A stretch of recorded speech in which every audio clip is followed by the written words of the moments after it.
All right.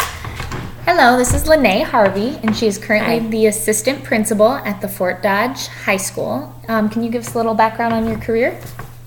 I sure can. I started teaching English in 1988 at the high school. Went to Buena Vista, did my student teaching there, and then got a job right away out of college teaching English. Did that for 16 years while I was teaching English. I knew I wanted to do a little bit more in leadership, so I started a counseling program. I became a school counselor. Did that for 12 years and then transitioned into administration. And now I am an assistant principal and I'm in my 4th year now. All right. Can you describe what one of your typical work days looks like? It was funny when I was in school. To be a counselor, I had to do this same activity with a counselor at the high school at the time. And I talked to Jean Morrissey, and it was really interesting because she said 90% of her day is unplanned. That, you have your things that you have to get done, and it's important to be proactive, but a lot of times you're responding to things that you don't, that are difficult to control. Okay. What skills are required in your position on a day-to-day basis? Empathy, patience, tenacity. You can't give up on anybody. But I think empathy, understanding where people are, and patience are the biggest ones. And being organized. What parts of your job do you find the most challenging? When people don't think big system, but they get kind of wrapped up in what impacts them personally without thinking about how this might impact everybody is frustrating. And so trying to get people on board with that, thinking how does this help the greater good, is a challenge. What type of post-secondary education is required for this type of job to be an assistant principal?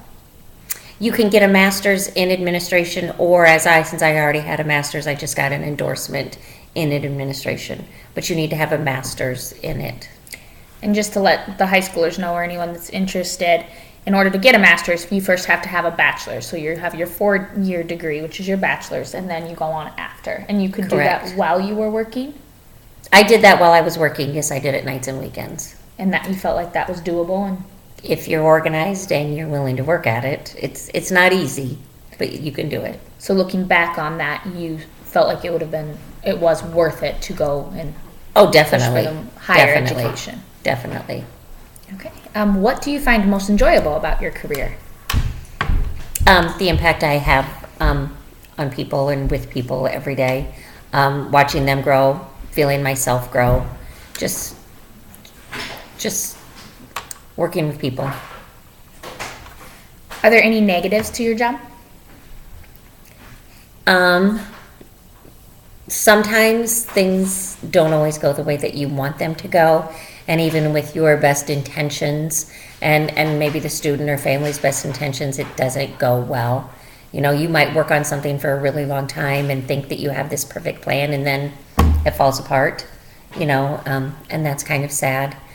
But you can't give up. You just have to keep doing it. Sometimes it's challenging because there are many things that are out of your control, and that's hard, but you just keep working at it. Okay. How many hours do you work in a typical week? And then what does your typical year look like for the amount of time that you work? I work about 60, between 55 and 60 hours a week during the school year. Sometimes I will have work home with me at night or on weekends, more on weekends than night because I usually stay at work late enough to get it done. But between 55 and 60 hours, sometimes more than 60 if I have to work events. I have a 224-day contract, so I'll start like around August 1st, then I'll get done middle of June. But then, I still need to go in and finish up summer school, and I have to go in for retreats in July, and so you just keep working at it. So as in like a different job where you work a 40-hour week, you don't have exact set hours. I mean, you have your No. school day hours, but No. You don't get to leave at 4:00 if there's work that needs to be done. If there's parents to call. And when students are in the school during the day, it's hard to get things done because you're responding to their things. So a lot of times you'll find that you're doing your emails, you're making your phone calls before the students get there or after the students leave.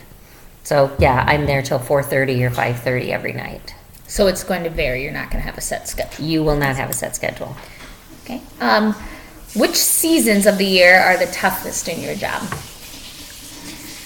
January and February, well, I think February is hard for teachers just because we've been in for a while, break is over, seasonal affect disorder. That's hard for teachers. For students, December is really hard.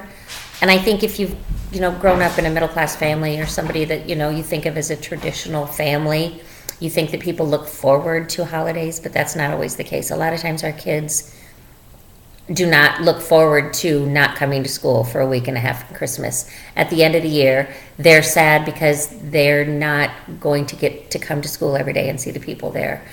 So that's hard. How important are people skills in the line of your job or your work? My job is all about people. You have to have people skills in order to do it.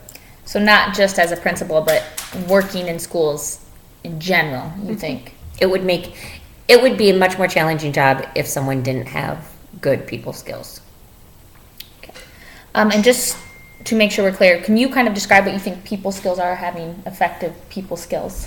An effective communicator, being willing to listen, to be patient, to be friendly, open, honest, kind. What advice would you give to someone who is looking at pursuing this type of career in administration within a school? You won't always get a lot of glory, but you really can make a difference in a bigger picture. I had a teacher say, how can you not be in a classroom with kids every day? They don't tell you that you're, the greatest thing. But as an administrator, a lot of times your teachers are your students. So it's a bigger classroom that you're making a difference in. Okay, well, thank you so much for doing this interview, and I hope that the information she provided will be helpful to some of you.